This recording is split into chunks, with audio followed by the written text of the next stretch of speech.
Hi guys. അപ്പോൾ ഇന്ന് ഞാൻ എൻ്റെ ഒരു സ്റ്റഡി വ്ളോഗാണ് കാണിക്കുന്നത്. ആദ്യം തന്നെ ഞാൻ ഇന്നൊരു SBI PO മെയിൻസിൻ്റെ റീസണിങ് സെക്ഷനിലാണ് ചെയ്യുന്നത്. ഓൾറെഡി സെക്ഷണൽസ് എല്ലാം എൻ്റെ കംപ്ലീറ്റഡ് ആണ് ലാസ്റ്റ് ഇയറിലുണ്ടായിരുന്നത്. ആൻഡ് ഞാൻ ആ ചെയ്ത ടെസ്റ്റ് തന്നെ ഒന്ന് അറ്റംപ്റ്റ് ചെയ്ത് നോക്കുവാണ്. ആദ്യം ചെയ്തപ്പോൾ എൻ്റെ സ്കോർ നിങ്ങൾ കണ്ടല്ലോ. അത് വലിയ പ്രാക്ടീസ് ഒന്നും ഇല്ലാണ്ട് ചെയ്ത സമയത്തെ ഒരു എക്സാമിൻ്റെ റിസൾട്ടായിരുന്നു. അത് കഴിഞ്ഞിട്ടാണ് ഞാൻ പിന്നെ ആ ഒരു എക്സാം തന്നെ അറ്റംപ്റ്റ് ചെയ്ത് നോക്കി. അപ്പോൾ നമ്മൾ അറ്റംപ്റ്റ് ചെയ്യുമ്പോഴേക്കും നമ്മളുടെ പാസ്റ്റ് മിസ്റ്റേക്സ് മനസ്സിലാവുകയും അതുപോലെ തന്നെ ആ മിസ്റ്റേക്സ് വീണ്ടും ഉണ്ടാക്കാതിരിക്കാൻ ശ്രമിക്കുകയും ചെയ്യാൻ പറ്റും. അതുപോലെ തന്നെ അത് പ്രോപ്പറായിട്ട് അനലൈസ് ചെയ്യുകയും കൂടെ ചെയ്യുവാണെന്നുണ്ടെങ്കിൽ ആ ടൈപ്പ് ക്വസ്റ്റ്യൻസ് പിന്നീട് വരുമ്പോൾ അത് കറക്റ്റായിട്ട് ചെയ്യാൻ സാധിക്കുകയും ചെയ്യുന്നതായിരിക്കും. ആൻഡ് അപ്പോൾ ഞാൻ ചെയ്ത എക്സാമിൻ്റെ ടെസ്റ്റിൻ്റെ റിസൾട്ട് ഇതാണ്. എനിക്ക് 22 മാർക്സ് ആണ് കിട്ടിയിട്ടുണ്ടായിരുന്നത്. 24 ആയിരുന്നു അറ്റംപ്റ്റ് ചെയ്തത്. That's A pretty good score based on that mock. Guide line എന്ന് പറയുമ്പോൾ അത്യാവശ്യം ഒരു ലെവൽ കൂടിയ മോക്സ് ആണ്. അപ്പോൾ അത്രയും കുഴപ്പമില്ല. ഇനിയും അത് അറ്റംപ്റ്റ് ചെയ്യുമ്പോൾ അത് മെയിൻറ്റെയിൻ ചെയ്യാൻ പറ്റുമെന്നാണ് ഞാൻ വിചാരിക്കുന്നത്. സോ അത് കഴിഞ്ഞിട്ട് ഞാൻ പിന്നെ പഠിച്ചതെന്ന് പറയുന്നത് ലോജിക്കൽ റീസണിങ്, അതായത് നമ്മളുടെ ക്രിട്ടിക്കൽ റീസണിങ് ആണ്.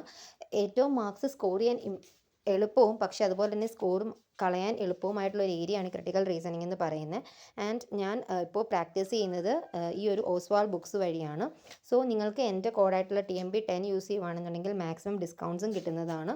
It's A good source. നിങ്ങൾക്കിപ്പോൾ വീഡിയോ ത്രൂ പ്രാക്ടീസ് ചെയ്യേണ്ട എന്നുള്ളവരും ബുക്ക് സോഴ്സ് ഏതാണ് യൂസ് ചെയ്യേണ്ടതെന്ന് ചോദിക്കുന്നവർക്കൊക്കെ ഉള്ളൊരു ബെസ്റ്റ് ഓപ്ഷനാണ് ഈ ഒരു ഓസ്വാൾ ബുക്സിൻ്റെ ക്രിട്ടിക്കൽ റീസണിങ്. ഇതല്ലാതെ ബാക്കി സബ്ജക്ട്സിന് നിങ്ങൾക്ക് വേണമെന്നുണ്ടെങ്കിൽ പർച്ചേസ് ചെയ്യാം. ആൻഡ് ഞാൻ ഇതാണ് കൂടുതലും യൂസ് ചെയ്യുന്നത്. ഇത് കഴിഞ്ഞിട്ട് ഞാൻ ഇതിൽ ത്രൂ കുറച്ച് പ്രാക്ടീസ് ചെയ്തു. അത് കഴിഞ്ഞതിന് ശേഷം പിന്നെ കണ്ടതെന്ന് പറയുന്നത് സ്മൃതി മാമിൻ്റെ ക്രിട്ടിക്കൽ റീസണിങ്ങിൻ്റെ ക്ലാസ്സസ് ആണ്. സോ ഞാൻ പല ടീച്ചേഴ്സിനെ കണ്ടു നോക്കിയതിൽ എനിക്ക് കുറച്ചുകൂടെ മനസ്സിലാക്കാൻ പറ്റിയത് ഈ ഒരു മാമിൻ്റെ ക്ലാസ്സസ് ആണ്. And that's very helpful for me. അപ്പോൾ നിങ്ങൾക്കും ബേസിക്സ് അറിയത്തില്ല എന്നുണ്ടെങ്കിൽ ഇതുപോലെയുള്ള ക്ലാസ്സസ് ത്രൂ പ്രാക്ടീസ് ചെയ്തതിന് ശേഷം ഈ ഒരു ബുക്ക് സോഴ്സ് വെച്ചും കൂടി പ്രാക്ടീസ് ചെയ്യുകയാണെന്നുണ്ടെങ്കിൽ അത് നല്ലൊരു കാര്യമായിരിക്കും. ആൻഡ് ക്രിട്ടിക്കൽ റീസണിങ് എന്ന് പറയുന്നത് നല്ല സ്കോറിംഗ് ആയിട്ടുള്ള ഏരിയ ആണ്. ഇപ്പോൾ ഞാൻ ഈ ഒരു സെക്ഷനിൽ ചെയ്തപ്പോൾ തന്നെ ഒരു 5 ക്വസ്റ്റ്യനിൽ ഒരു 3 ക്വസ്റ്റ്യൻസ് ഒക്കെ വരെയും എനിക്ക് കറക്റ്റ് ആക്കാൻ സാധിച്ചത് ഈ ഒരു വീഡിയോ സോഴ്സും ഈ ബുക്ക് സോഴ്സും ഒക്കെ ഫോളോ ചെയ്തത് കൊണ്ടാണ്. അപ്പോൾ കഴിഞ്ഞ ലാസ്റ്റ് ഇയർ അല്ല, അതിന് മുൻപത്തെ ഇയറിൽ SBI ക്ലർക്ക് മെയിൻസിന് മോർ ദാൻ 10 ക്വസ്റ്റ്യൻസ് എൻ്റെ ഷിഫ്റ്റിൽ ക്രിട്ടിക്കൽ റീസണിങ്ങിൽ നിന്ന് ചോദിച്ചിട്ടുണ്ടായിരുന്നു. അപ്പോൾ അത്രമാത്രം വെയിറ്റേജ്ഡ് ആയിട്ടുള്ളൊരു ടോപ്പിക്കാണ് ക്രിട്ടിക്കൽ റീസണിങ് എന്ന് പറയുന്നത്. നിങ്ങൾക്ക് ഒന്നും പഠിച്ചിട്ട് മനസ്സിലാകുന്നില്ല എന്നുണ്ടെങ്കിൽ വീണ്ടും അത് പഠിച്ചു നോക്കുക. ഉറപ്പായിട്ടും മനസ്സിലാക്കാൻ പറ്റുന്ന കാര്യങ്ങളേ ഉള്ളൂ അതിൽ. അപ്പോൾ പ്രാക്ടീസ് ചെയ്യുക. സോ ഞാനത് കുറേ നേരം പഠിച്ചു. ആൻഡ് ഓൾമോസ്റ്റ് ഒരു 10 ഡേയ്സ് ആയിട്ട് ഞാൻ ഔട്ട് ഓഫ് ദ ട്രാക്ക് ആയിരുന്നു. അതുകൊണ്ട് തന്നെ ഡെയിലി പഠിച്ച് വരാൻ വേണ്ടിയിട്ട് എനിക്ക് കുറച്ചൊരു ഗ്യാപ്പ് വന്നിട്ടുണ്ടായിരുന്നു.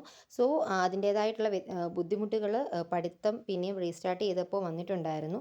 ആൻഡ് അത് കഴിഞ്ഞിട്ട് ഞാൻ പിന്നെ ചെയ്തതെന്ന് പറയുന്നത് കറണ്ട് അഫയേഴ്സ് ആണ്.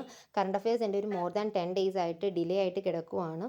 സോ അതുകൊണ്ട് ഞാൻ ജൂലൈ മന്ത് സ്റ്റാർട്ട് ചെയ്തിട്ടില്ല ഇതുവരെയും. ലാസ്റ്റ് ജൂൺ മന്തിലെ ഒരു വീക്ക്ലി ക്ലാസ്സസ് കണ്ടു. അഭിജിത്ത് സാറിൻ്റെ ക്ലാസ്സസ് ആണ് ഞാൻ ഫോളോ ചെയ്യുന്നത്. അത് കണ്ടു. ആൻഡ് അത് കഴിഞ്ഞിട്ട് ക്വിസസും കൂടെ എടുക്കാം എന്നാണ് വിചാരിക്കുന്നത്.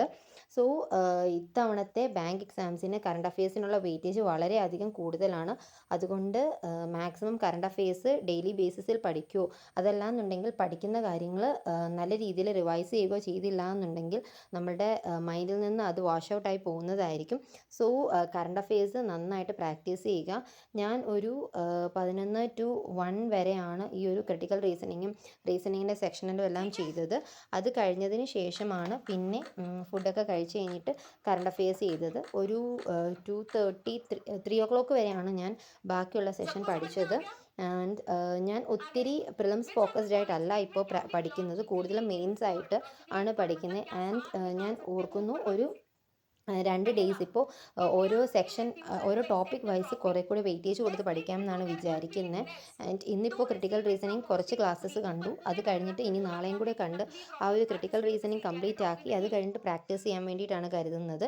നിങ്ങളും ഏതെങ്കിലും ഒക്കെ വീക്ക് ഏരിയാസ് ഉണ്ടെന്നുണ്ടെങ്കിൽ ഈ ടൈമിൽ ആ ഒരു വീക്ക് ഏരിയാസിനൊക്കെ കൂടുതൽ പ്രാധാന്യം കൊടുക്കുക. ഇന്ന് ഒരു ടൈം ഗ്യാപ്പ് എടുത്തതിന് ശേഷം ആയതുകൊണ്ടാണ് ആദ്യം തന്നെ എൻ്റെ ഫേവറേറ്റ് ആയിട്ടുള്ള റീസണിങ് തന്നെ സ്റ്റാർട്ട് ചെയ്തത്.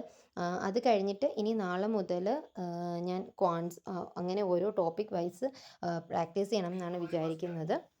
അങ്ങനെ ഒരു ടോപ്പിക് വൈസ് പഠിക്കുകയാണെന്നുണ്ടെങ്കിൽ നമ്മൾക്ക് ആ ഒരു ഏരിയയിൽ ഇൻഡെപ്തായിട്ട് പഠിക്കാൻ പറ്റും. SBI PO IBPS പോലെയുള്ള അത്രയും എന്താണ് ഹൈ ലെവൽ ക്വസ്റ്റ്യൻസൊക്കെ നല്ല രീതിയിൽ പ്രിപ്പയർ ചെയ്താൽ മാത്രമേ നമുക്ക് അറ്റംപ്റ്റ് ചെയ്യാൻ പറ്റുകയുള്ളൂ. ആൻഡ് ഞാനിപ്പോൾ ഡിസ്ക്രിപ്റ്റീവിന് വേണ്ടിയിട്ട് പ്രാക്ടീസ് ചെയ്യുന്നില്ല. ഡിസ്ക്രിപ്റ്റീവ് പ്രിലിംസ് എക്സാം കഴിഞ്ഞതിന് ശേഷം പ്രാക്ടീസ് ചെയ്യാമെന്നാണ് കരുതുന്നത്. സോ അത്രയുമാണ് ഇന്ന് പഠിച്ചത്. And that's it. Thank you for watching. Bye bye.